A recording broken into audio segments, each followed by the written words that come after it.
তেজগাঁও থেকে সংবাদ সন্ধানে আপনাদের সাথে আছি আমি আলী আশরাফ এবং সাথে আছি আমি মাহমুদা মৌমিতা। জানিয়ে দিচ্ছি শিরোনামগুলো। কয়েকটি বিচ্ছিন্ন ঘটনা ছাড়া ৬০ পৌরসভা নির্বাচনে সুষ্ঠু ভোট গ্রহণ, বিএনপির ৫ মেয়র প্রার্থীর ভোট বর্জন।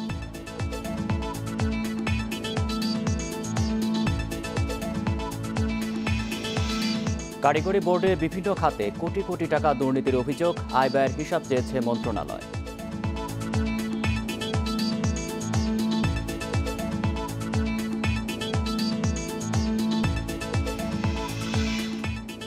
করোনা টিকা নিয়ে দুর্নীতি বন্ধে আগে ভাগে নজরদারির তাগিদ। এবছরই পাচ্ছে ৪,৯০,০০,০০০ মানুষ।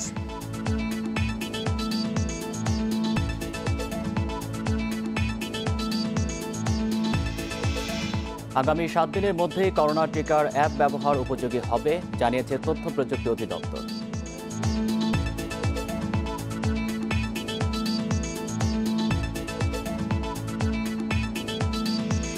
শুনছিলেন শিরোনাম, জানাবো বিস্তারিত। কয়েকটি বিচ্ছিন্ন ঘটনা ছাড়া দ্বিতীয় ধাপে ৬০ পৌরসভায় সুষ্ঠুভাবেই ভোট সম্পন্ন হয়েছে। তবে অনিয়মের অভিযোগ এনে রাজশাহীর ভবানীগঞ্জ, বাগেরহাটের মোংলা, কিশোরগঞ্জের কুলিয়ারচর, পাবনার ঈশ্বরদী এবং মেহেরপুরের গাংনীতে ভোট বর্জন করেন বিএনপির মেয়র প্রার্থীরা। ভোট গ্রহণ শেষে চলছে গণনা।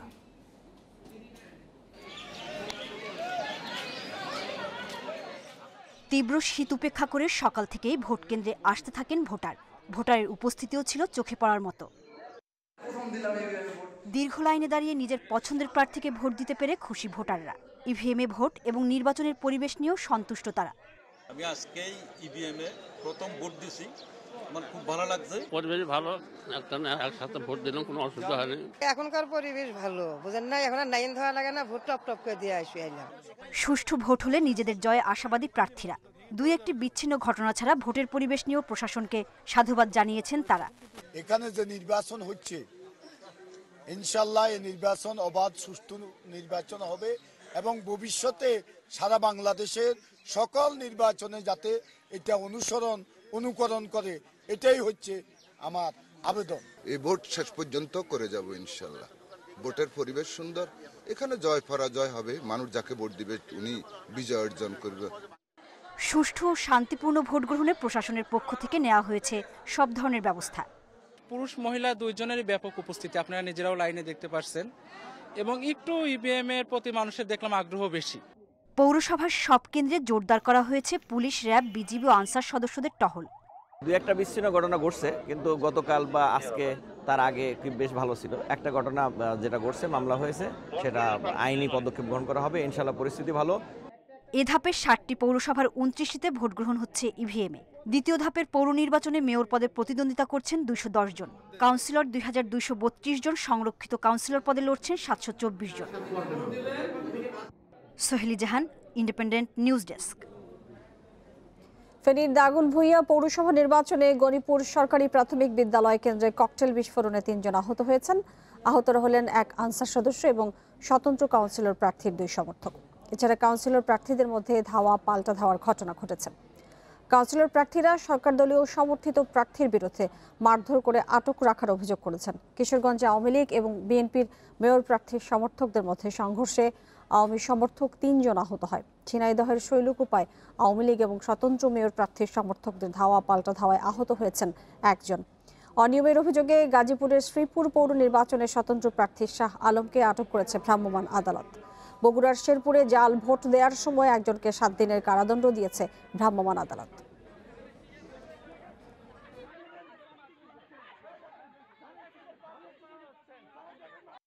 গণিপুর প্রাথমিক বিদ্যালয় কেন্দ্রে একটু অপ্রীতিকর ঘটনা ঘটেছে। এখানে কে বা কারা কোনো দুষ্কৃতিকারীরা দুটো চকলেট ফুটিয়েছে।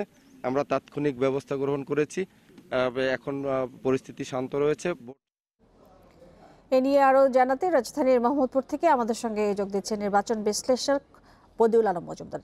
জনাব বদিউল আলম মজুমদার, আপনাকে স্বাগত জানাচ্ছি। আপনি নিশ্চয়ই সারাদিন ব্যাপী দেখেছেন নির্বাচন যেভাবে হয়েছে। সার্বিকভাবে আজকের এই নির্বাচনকে নিয়ে আপনার পর্যবেক্ষণ কি?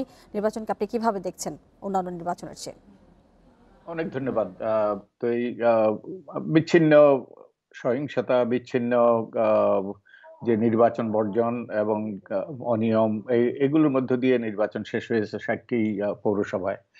তো এই নির্বাচন নিয়ে অনেকগুলো প্রশ্ন রয়েছে। একটা হলো নির্বাচনের পূর্বে যে সমতল ক্ষেত্র প্রস্তুত হওয়ার কথা, যে নির্বাচন কমিশনের নিষ্ক্রিয়তার কারণে এবং নির্বাচন কমিশনের নিরপেক্ষভাবে তাদের পদক্ষেপ না নেওয়ার কারণে এবং আইন শৃঙ্খলা রক্ষাকারী বাহিনী কোনো কোনো ক্ষেত্রে পক্ষপাত দুষ্টতার কারণে সমতল ক্ষেত্র প্রস্তুত হয়নি। আর এবং যেটা নির্বাচনকে প্রভাবিত করেছে।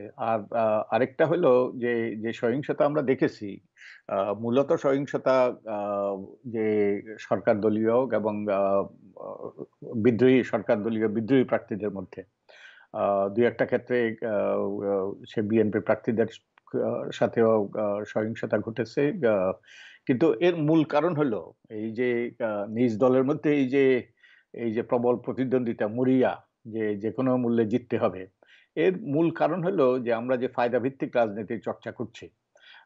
যে কোনো ব্যক্তি দলীয় পদবি পেলে সবচেয়ে বড় কথা, তারা যদি কোনো নির্বাচিত পদ পায় তাহলে একটা ফায়দার চেইনের সাথে তারা যুক্ত হয়ে যায় এবং বিভিন্ন রকমের সুযোগ সুবিধা পায়। এবং অনৈতিক সুযোগ সুবিধা, ন্যায়সঙ্গত সুযোগ সুবিধা কোনো সমস্যা নয়। আপনার কথার প্রেক্ষিতে আমি একটু ইন্টারাপ্ট করছি আপনাকে, যেটি আপনি বলছিলেন যে লেভেল প্লেইং ফিল্ড, যেটি যে নিজ দলের মধ্যে প্রতিযোগিতার কথা আপনি বলছেন, সেটির জেরিয়ে আসলে জানতে চাই যে আমরা আজকে দেখেছি ভোটার উপস্থিতি ভালো ছিল, সেক্ষেত্রে নির্বাচনটিকে আপনি কিভাবে বিবেচনা করবেন? হ্যাঁ, ভোটাররা তো উপস্থিত হতে চায় এবং স্থানীয় সরকার নির্বাচনে ভোটার উপস্থিতি সাধারণত বেশি হয়, কারণ স্থানীয় অনেক ইস্যু থাকে যার ফলে মানুষের আগ্রহ থাকে। কিন্তু এই নির্বাচনের মূল্যায়ন করতে গেলে নির্বাচন কমিশনের মূল্যায়ন করতে হবে। এই নির্বাচন কমিশন আমানত খেয়ানতকারী। তো এই নির্বাচন কমিশন মানুষের ভোটাধিকার হরণ করেছে অতীতে, এবং এই নির্বাচন কমিশন মানুষের টাকা পয়সা যে আমানত, তাও খেয়ানত করেছে। তাই এই নির্বাচন কমিশন কি বললো না বললো তাতে বিশ্বাস করা অত্যন্ত দুরূহ। আর ইভিএম এ যে ভোট হয়েছে, ইভিএম এর কন্ট্রোল কিন্তু নির্বাচন কমিশনের হাতে, এবং এই নির্বাচন কমিশন যেহেতু সততা নিয়ে তাদের নিরপেক্ষতা নিয়ে প্রশ্ন আছে, তাই তারা কি ফলাফল দিল এটা বিশ্বাস করা দুরূহ। কারণ ইভিএম এর ভোটের ফলাফল তার বিশ্বাসযোগ্যতা নির্ভর করে নির্বাচন কমিশনের বিশ্বাসযোগ্যতার উপর, কিন্তু দুর্ভাগ্যবশত এই নির্বাচন কমিশনের বিশ্বাসযোগ্যতা শূন্যের কোটা। এটাই দুর্ভাগ্য। এই নির্বাচন কমিশন যাই করুক না কেন, তারা যে মানুষের যে আস্থা হারিয়েছে, তাই তাদের কথার উপর বিশ্বাস করা, আস্থা রাখা দুরূহ। জনাব বদিউল আলম, আপনাকে অনেক ধন্যবাদ আমাদের সাথে যুক্ত হয়ে বেশি আলোচনা করবার জন্য।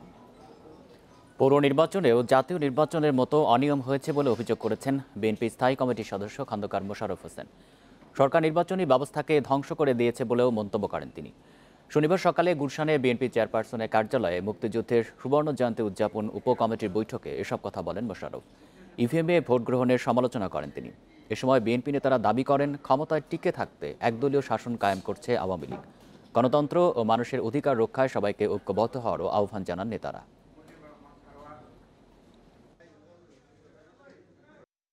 এই যে আওয়ামী লীগ এই ভোট ডাকাতির মাধ্যমে, ভোট চুরির মাধ্যমে, কারচুপির মাধ্যমে ভোটের প্রতি মানুষের যে আস্থা তাকে সম্পূর্ণ নষ্ট করে দিচ্ছে, এটা জাতির জন্য অত্যন্ত দুর্ভাগ্যজনক এবং অত্যন্ত একটি খারাপ বিষয়। দেশের রাজনৈতিক দুর্বৃত্তায়ন চলছে বলে মন্তব্য করেছেন বিএনপির ভাইস চেয়ারম্যান হাফিজ উদ্দিন আহমেদ। মানুষের অধিকার এবং গণতন্ত্র পুনরুদ্ধারের জন্য তরুণ সমাজকে এগিয়ে আসারও আহ্বান জানিয়েছেন তিনি। শনিবার ধানমন্ডিতে এক অনুষ্ঠানে এসব কথা বলেছেন হাফিজ উদ্দিন আহমেদ। অনুষ্ঠানে বিএনপি এবং এর শরিক দলের পাশাপাশি বিভিন্ন রাজনৈতিক দলের নেতা এবং সশস্ত্র বাহিনীর সাবেক কর্মকর্তারাও উপস্থিত ছিলেন। আলোচকরা বলেন, স্বাধীনতার এত বছর পরও মুক্তিযুদ্ধের লক্ষ্য পূরণ হয়নি। বর্তমান সরকারকে অগণতান্ত্রিক উল্লেখ করে অবিলম্বে নিরপেক্ষ সরকারের অধীনে নির্বাচনের দাবি জানিয়েছেন নেতারা।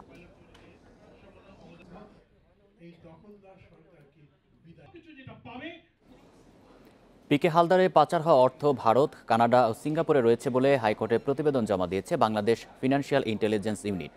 অর্থ পাচারের সাথে জড়িত 83 জন। তাদের সবার ব্যাংক অ্যাকাউন্ট এরই মধ্যে জব্দ করা হয়েছে বলেও জানানো হয়েছে। সকালে বাংলাদেশ ফিনান্সিয়াল ইন্টেলিজেন্স ইউনিট হাইকোর্টে এই প্রতিবেদন দেয়। এতে বলা হয়েছে, ভারত, কানাডা ও সিঙ্গাপুরে বিপুল পরিমাণ অর্থ পাচার করেন প্রশান্ত কুমার হালদার। প্রায় ৩৬০০ কোটি টাকা বিদেশে পাচার করে ইন্টারপোলের রেড নোটিশে অন্যতম অর্থ পাচারকারী এই পিকে হালদার। তার অর্থ পাচারের ইস্যু নিয়ে হস্তক্ষেপ করেন দেশের সর্বোচ্চ আদালত। বিএফআইইউ সহ সংশ্লিষ্টদের কাছে তথ্য চাওয়া হয় পাচারকারীদের। রাষ্ট্রপক্ষ বলছে এই রিপোর্টের মাধ্যমে পিকে হালদারের অর্থ পাচারের একটি পূর্ণাঙ্গ চিত্র মিলেছে।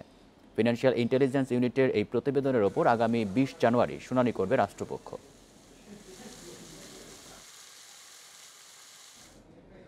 কারিগরি শিক্ষা বোর্ডের বিভিন্ন পরীক্ষা উত্তরপত্র মূল্যায়ন পুনঃনিরীক্ষণের কয়েক কোটি টাকা আত্মসাতের প্রমাণ পেয়েছে শিক্ষা মন্ত্রণালয়ের তদন্ত কমিটি। সেই সঙ্গে গত 20 বছরের বোর্ডের আয়ের হিসাব নিরীক্ষণ করলে কোটি কোটি টাকা আত্মসাতের প্রমাণ পাওয়া যাবে বলেও মত দিয়েছে তারা, যার অংশ হিসেবে সম্প্রতি কারিগরি শিক্ষা বোর্ডের আয় ব্যয়ের হিসাব চেয়েছে শিক্ষা মন্ত্রণালয়। কারিগরি শিক্ষা বোর্ডের অধীনে বিভিন্ন পরীক্ষা গ্রহণ, নতুন প্রতিষ্ঠানের অনুমোদন, নজরদারি সহ নানা বিষয়ে ওঠে অনিয়মের অভিযোগ। এর পরিপ্রেক্ষিতে 2018 সালে তদন্ত কমিটি গঠন করে শিক্ষা মন্ত্রণালয়। এরপর তদন্তে ব্যাপক অনিয়মের প্রমাণ পায় তদন্ত কমিটি। প্রতিবেদন জমা দেওয়া হয় 2019 সালের শেষে। তদন্ত প্রতিবেদনে বলা হয়, পরীক্ষা থেকে আয় করা 40 থেকে 50 ভাগ টাকা বোর্ডের তহবিলে থাকার কথা, কিন্তু সেই টাকার হিসাব তদন্ত কমিটিকে দেখাতে পারেনি বোর্ড। 2009 থেকে 14 সাল পর্যন্ত বোর্ডের পরীক্ষা বাবদ আয়ের কোটি কোটি টাকা আত্মসাৎ করা হয়েছে। বোর্ডের কতটি ব্যাংক হিসাব আছে সেই তথ্য তদন্ত কমিটিকে দিতে পারেনি তারা। এরকম নানা খাতেই স্বচ্ছতার ব্যাপক ঘাটতির প্রমাণ পাওয়া গেছে। এই প্রতিবেদনের অংশ হিসেবে শিক্ষা মন্ত্রণালয় বোর্ডের কাছে তাদের সব আয় ব্যয়ের হিসাব চাইছে। অনিয়মের বিষয়ে কাউকে ছাড় দেওয়া হবে না বলে জানিয়েছে মন্ত্রণালয়। সেটাই আমরা এখন খতিয়ে দেখছি যে বোর্ডের আয় ব্যয় কী কারণে সঠিকভাবে উপস্থাপন করা হয় নাই, বোর্ডের আয় ব্যয় কী খাতে ব্যবহার করা হয় এবং কী কী কাজে ব্যবহৃত হয়, সেটা আমরা এখন খতিয়ে দেখতে হবে। যদিও বোর্ডের চেয়ারম্যান বলছেন সব হিসাব তাদের কাছে আছে। কারিগরি শিক্ষা বোর্ডে আমাদের আয় ব্যয়ের যে বিধিবিধান আছে, ওই আয় ব্যয়ের বিধিবিধান অনুযায়ী এখানে খরচ করা হয়ে থাকে। শিক্ষা সংশ্লিষ্টরা বলছেন, কাঙ্ক্ষিত সেবা পেতে হলে কারিগরি বোর্ডে স্বচ্ছতা ও গতিশীলতা আনতে হবে। আমাদের কারিগরি শিক্ষা বোর্ডেরও একটা গতিশীলতা বাড়ানো দরকার, যাতে আমাদের ছাত্ররা এখান থেকে ভালো ধরনের সেবা পায়, খুব সহজেই তাদের কাগজপাতিগুলো পেয়ে যায়। মন্ত্রণালয় বলছে, স্বচ্ছতা নিশ্চিত করতে বোর্ডের সব কাজ ডিজিটালাইজড করা হবে। কারিগরি শিক্ষা বোর্ডে যে জায়গাগুলোতে অটোমেশন করা সম্ভব, সেই জায়গাগুলোতে আমরা অটোমেশন সিস্টেম চালু করার জন্য ইতিমধ্যেই আমরা একটা কমিটি গঠন করেছি। সংশ্লিষ্টরা বলছেন, বরাদ্দ বাড়ানো হলেও কারিগরি শিক্ষার মান উন্নয়নের কাঙ্ক্ষিত লক্ষ্যে পৌঁছানো সম্ভব হচ্ছে না। এর পেছনে কারণ হিসেবে দেখছেন বোর্ডের ধীর গতিকে। এ সংকট কাটাতে হলে বোর্ডের সকল বিষয়ে জবাবদিহিতা নিশ্চিত করতে হবে। নূরে আলম, ইন্ডিপেন্ডেন্ট নিউজ, ঢাকা। করোনায় ভ্যাকসিন নিয়ে কেউ যেন দুর্নীতি করতে না পারে সেই বিষয়ে নজরদারি বাড়ানোর আহ্বান জানিয়েছেন জনস্বাস্থ্য বিশেষজ্ঞরা। চলতি বছরেই 4,90,00,000 মানুষ করোনা ভ্যাকসিনের আওতায় আসবে বলে জানিয়েছে স্বাস্থ্য বিভাগ। 25 জানুয়ারির মধ্যে ভারতের সেরাম থেকে আসবে অক্সফোর্ডের 50 লাখ টিকা। ফেব্রুয়ারির প্রথম সপ্তাহেই শুরু হবে টিকাদান কার্যক্রম।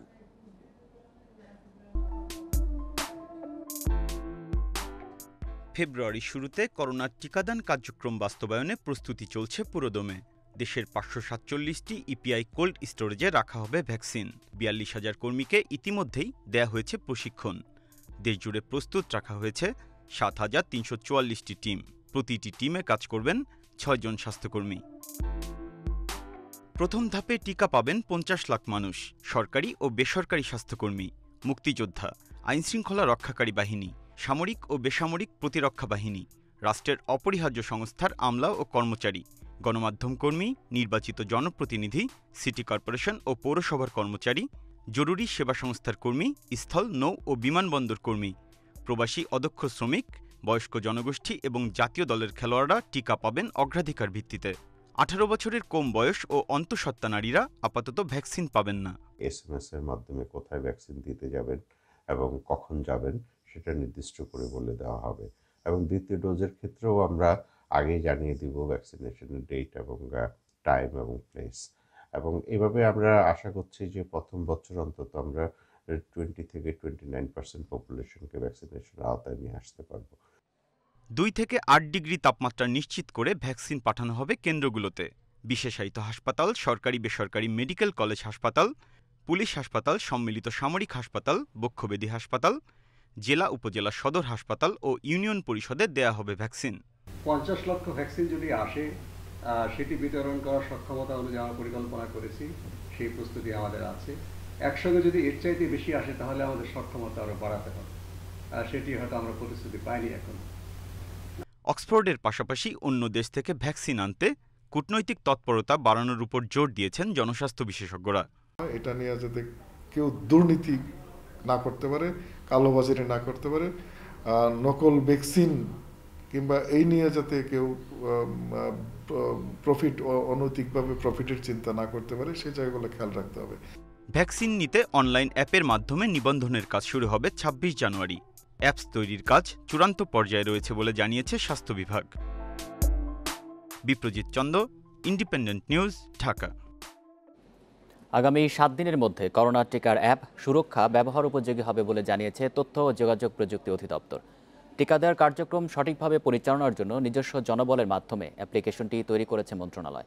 ডিজিটাল বাংলাদেশের এগিয়ে যাওয়ার 12 বছর পূর্তি উপলক্ষে সংবাদ সম্মেলনে এই কথা জানান তথ্য ও প্রযুক্তি প্রতিমন্ত্রী জুনায়েদ আহমেদ পলক। তিনি জানান, এবছরই দেশের সবার জন্য ইন্টারনেট সুবিধা নিশ্চিত করা হবে। আর এ সময় আইসিটি খাতে কর্মসংস্থান হবে 20 লাখ তরুণ তরুণীর। আগামী মাসের শুরুতে করোনা ভাইরাসের টিকাদান কার্যক্রম শুরু করার প্রস্তুতি নিয়ে এগোচ্ছে স্বাস্থ্য বিভাগ। টিকা কার্যক্রম সুষ্ঠুভাবে পরিচালনার জন্য সুরক্ষা নামে একটি মোবাইল অ্যাপ্লিকেশন তৈরি করা হয়েছে। টিকা গ্রহীতাকে এই অ্যাপে নিজেদের তথ্য দিয়ে তালিকাভুক্ত হতে হবে, যেখান থেকে সরকার টিকা গ্রহীতা সম্পর্কে যেমন তথ্য পাবে, তেমনি যারা টিকা নেবেন তারাও পরবর্তী হালনাগাদ সম্পর্কে জানতে পারবেন। 26 জানুয়ারি থেকে নিবন্ধনের কাজ শুরুর লক্ষ্য সরকারের। এ অবস্থায় অ্যাপস তৈরির কাজ চূড়ান্ত পর্যায়ে রয়েছে বলে জানিয়েছে তথ্য প্রযুক্তি মন্ত্রণালয়। 2-1 দিনের মধ্যেই সুরক্ষা অ্যাপটির পরীক্ষামূলক কার্যক্রম শেষ হবে এবং 21 তারিখ থেকে পুরোদমে অ্যাপটি ব্যবহার করা যাবে বলে আশা প্রকাশ করেন আইসিটি অধিদপ্তরের মহাপরিচালক। এটা তৈরি হয়ে গেছে অলরেডি, আমরা 2-1 দিনের মধ্যেই এটাকে টেস্টিংয়ের মধ্যে যাব এবং আমরা স্বাস্থ্য অধিদপ্তরের কর্মকর্তা সহ আমরা এটাকে টেস্টিংয়ের মধ্যে যাব। টেস্টিংয়ের মধ্যে গিয়ে আমরা 21 তারিখের মধ্যেই আমরা এটাকে ফাংশনেবল করে ফেলব। তথ্য ও যোগাযোগ প্রযুক্তি প্রতিমন্ত্রী জানান, করোনা টিকার অ্যাপ তৈরিতে কোনো অর্থ খরচ হচ্ছে না।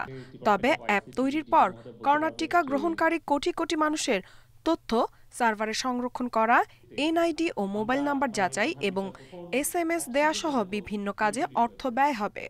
সব দায়িত্ব আমাদের একার না। আমরা সফটওয়্যার ডেভেলপ করছি, অ্যাপ্লিকেশন ডেভেলপ করছি, যেটা তৈরি করতে 1 টাকাও খরচ আমরা দাবিও করি নাই, আমাদের লাগবেও না। আমরা নিজেরাই তৈরি করতেছি আমাদের পক্ষ থেকে। সংবাদ সম্মেলনে প্রতিমন্ত্রী আরও জানান, মাত্র 12 বছরে দেশ হয়ে উঠেছে ডিজিটাল বাংলাদেশ। 8ম পঞ্চবার্ষিক পরিকল্পনার আলোকে তথ্য প্রযুক্তি খাতে মানসম্মত শিক্ষা, কর্মসংস্থান ও অবকাঠামো তৈরি সহ 12টি উদ্যোগের কথাও জানান তিনি। ইন্ডিপেন্ডেন্ট টিভি যে কোনো অপরাধের খবর বিনাদ্বিধায় সকলের কাছে পৌঁছে দিতে দ্বিধাবোধ করে না। ইফাতারা, ইন্ডিপেন্ডেন্ট নিউজ। দেশে করোনায় 21 জনের মৃত্যু হয়েছে, এর মধ্যে পুরুষ 13 এবং নারী 8 জন। এ নিয়ে মোট প্রাণহানি হয়েছে 7,883 জনের। 199টি ল্যাবে 24 ঘন্টায় 12,215 নমুনা পরীক্ষায় করোনা শনাক্ত হয়েছে 578 জনের। পরীক্ষা বিবেচনায় শনাক্তের হার 4.73%। শনিবার স্বাস্থ্য অধিদপ্তরের বিজ্ঞপ্তিতে জানানো হয়, দেশে মোট করোনা আক্রান্তের সংখ্যা দাঁড়িয়েছে 5,27,063 জনে। সুস্থ হয়েছেন আরও 633 জন। এ নিয়ে মোট সুস্থ 4,71,756 জন।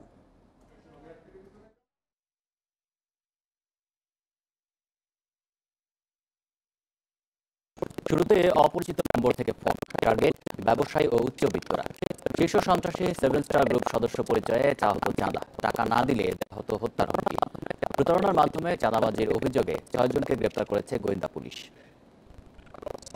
হ্যালো, আসসালামু আলাইকুম।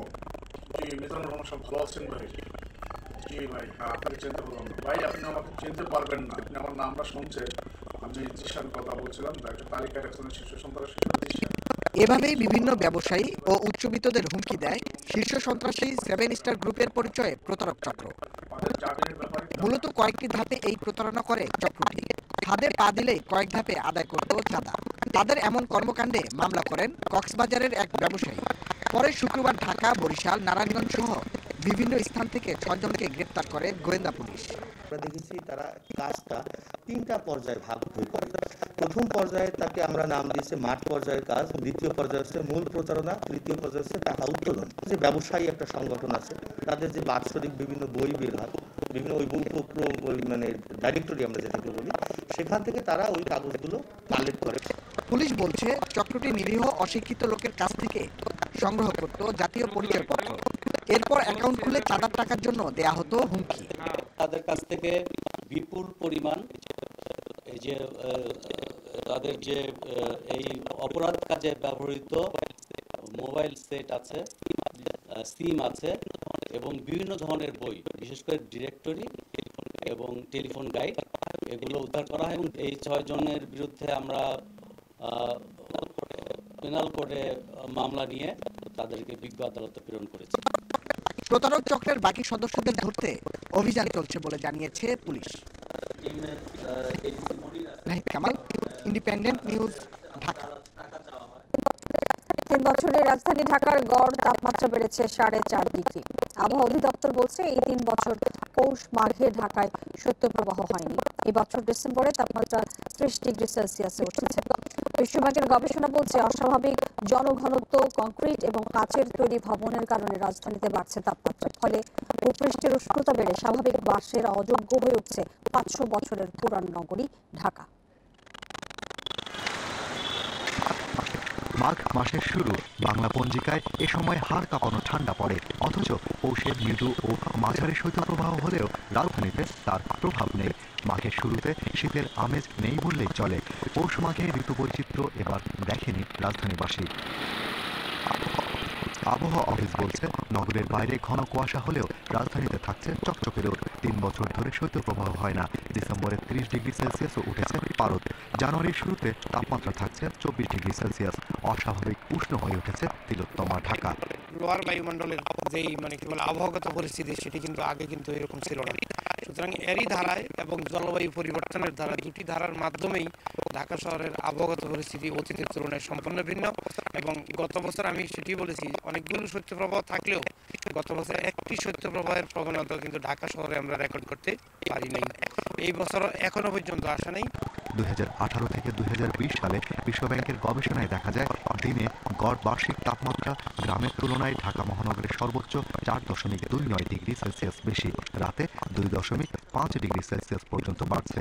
এর অন্যতম কারণ হিসেবে পরিবেশ গবেষক ও নগর পরিকল্পনাবিদরা বলছেন শহর জুড়ে কনক্রিট ও শীতাতপ কাঁচের তৈরি ভবন নির্মাণ বাড়ছে।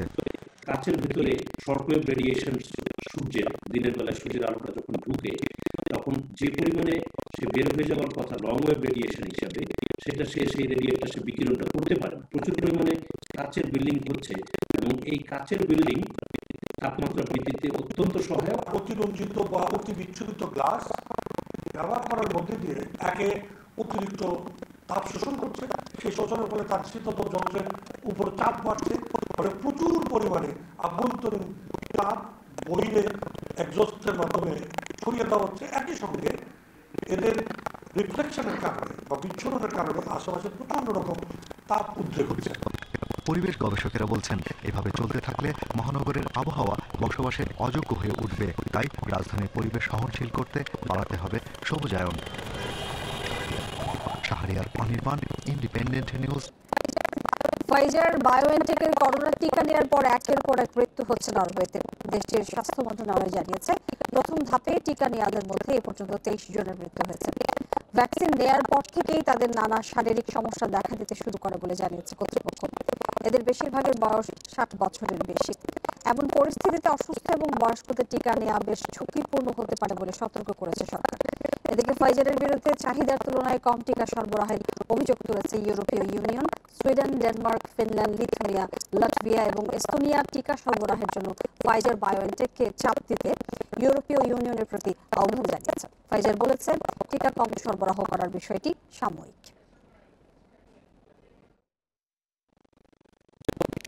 যুব বিশ্বকাপ জয়ী তারকা শরীফুল ইসলামের চমক। 19 বছর বয়সে ডাক পেয়েছেন জাতীয় দলে। ওয়েস্ট ইন্ডিজের বিপক্ষে 18 সদস্যের ওয়ানডে দলে নতুন মুখ শেখ মেহেদী আর হাসান মাহমুদ। এ দুজন আগে টি-20 খেললেও 50 ওভারের খেলায় এই প্রথম। আর সাকিব আল হাসানের জন্য নিষেধাজ্ঞার পর জাতীয় দলে ফেরার আনুষ্ঠানিকতাও শেষ হলো। চূড়ান্ত দল ঠিক করতে একদিন বেশি সময় নিয়েছেন নির্বাচকেরা। অপেক্ষা ছিল তাসকিনের জন্য। প্রস্তুতি ম্যাচে বল করেছেন তাসকিন, তাকে ফিট দেখে রাখা হয়েছে দলে। কোভিড প্রোটোকলের কথা মাথায় রেখে 5 পেসার অপশনে গেছে টাইগাররা। দুই অভিজ্ঞ মুস্তাফিজ রুবেলের সাথে প্রথমবার ডাক পাওয়া শরীফুল ও হাসান মাহমুদ। পেস অলরাউন্ডার সাইফুদ্দিন তো আছেনই। 18 জন আমরা স্কোয়াডটা একটু বড় করেছি, কারণ কোভিড-19 মাথায় রেখে, মহামারীটার মাথায় রেখে একটু দরকার আছে, কারণ কে সময় কে কখন অসুস্থ হয় এই চিন্তা রেখে কিন্তু একটা স্কোয়াডটা বড় করেছে। আমরাও 10 মাস পরে আন্তর্জাতিক ক্রিকেটে ফিরছি, তো আমাদের জন্য একটা প্রেশার কাজ করবে। এগুলি চিন্তা না করে আমাদের একটা আন্তর্জাতিক খেলা, এটার জন্য আমাদের ভালো ক্রিকেটটা খেলতে হবে। ক্যারিবীয়রা স্পিনে দুর্বল, সে কথা মাথায় রেখে 4 স্পিনার দলে। সাকিবের সাথে থাকবেন মেহেদী মিরাজ, তাইজুল আর শেখ মেহেদী। প্রথমবার ডাক পাওয়া শরীফুল, শেখ মেহেদী ও মাহমুদকে 2023 বিশ্বকাপের জন্য প্রস্তুত করতে চান নির্বাচকেরা। আনক্যাপ 3 জনকে আমরা দিয়েছি, যেটা আমাদের প্ল্যানের, এটা এই সিরিজ থেকে আমরা শুরু করছি এবং ওদেরকে তৈরি করা, আমাদের টিম ম্যানেজমেন্টের সাথে কাজ করা, এই জন্য ওদেরকে রাখা হয়েছে 3টা আনক্যাপ প্লেয়ার। 23 যে ওয়ার্ল্ড কাপ আছে 50 ওভার্সে, ওটা একটা প্ল্যান আছে। তারপরে এখন চিন্তা হচ্ছে আমাদের সিরিজ বাই সিরিজ আমরা যাব। ব্যাটিং লাইন আপে চমক নেই। অধিনায়ক তামিমের সাথে লিটন, মুশফিক, মিঠুন, মাহমুদুল্লাহ ও সৌম্য। শান্ত আফিফ টিকে গেলেও জায়গা হয়নি নাইম, সৈকত ও রাব্বির। দল ঘোষণা শেষ, সেই সঙ্গে শুরু সাকিবের ফেরার অপেক্ষা। বিশ্বসেরা অলরাউন্ডারের অভিজ্ঞতা কাজে লাগিয়ে তামিমের দল নতুন করে পথ চলা শুরু করবে, বিশ্বাস প্রধান নির্বাচকের। Mazharul Islam, independent news. উইন্ডিজের বিপক্ষে ওয়ানডে সিরিজের জন্য দ্বিতীয় প্রস্তুতি ম্যাচে মাহমুদুল্লাহ একাদশকে 8 উইকেটে হারিয়েছে তামিম একাদশ। 224 রানের টার্গেট 36তম ওভারে পাড়ি দিয়েছে তামিমের দল। টার্গেটে নেমে তামিম ফর্মে ফিরেছেন, 80 রান করে থাকেন অপরাজিত। লিটন এবং শান্ত হতাশ করেনি, 42 করেছেন লিটন, 61 শান্ত, মিঠুন করে 17 রান। তাতে সহজ জয়ে পায় তামিম একাদশ। এর আগে নাইম করেন 50, স্বস্তির বিষয়ে ফর্মে ফিরেছেন সাকিব, করেছেন 52 রান। নিষেধাজ্ঞা থেকে ফিরে এটি প্রথম 50 সাকিবের। এছাড়া মুশফিক 25 এবং মোসাদ্দেক করেন 31 রান। 2টি করে উইকেট নিয়েছেন সাইফুদ্দিন এবং শেখ মেহেদী। এই ছিল এখনকার সংবাদ। সংবাদ শেষ করার আগে শিরোনামগুলো জানাবো আরও একবার। কয়েকটি বিচ্ছিন্ন ঘটনা ছাড়া 60 পৌরসভা নির্বাচনে সুষ্ঠু ভোট গ্রহণ, বিএনপির 5 মেয়র প্রার্থীর ভোট বর্জন।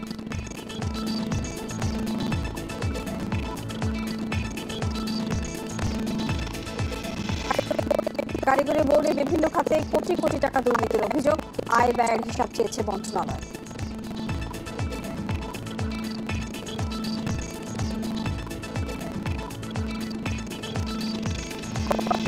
করোনা টিকা নিয়ে দুর্নীতি বন্ধে আগে ভাগে নজরদারি তাগিদ। এবছরে পাচ্ছে 4,90,00,000 মানুষ।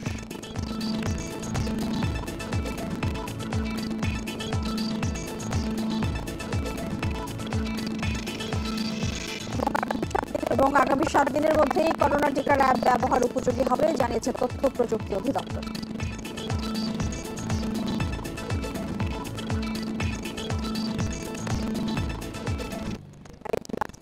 এই ছিল আজকের সংবাদ সন্ধ্যার আয়োজনে। ইন্ডিপেন্ডেন্ট টেলিভিশনের সব খবরের আরো বিস্তারিত জানতে চোখ রাখুন ফেসবুক, ইউটিউব এবং টুইটারে। ধন্যবাদ সবাইকে।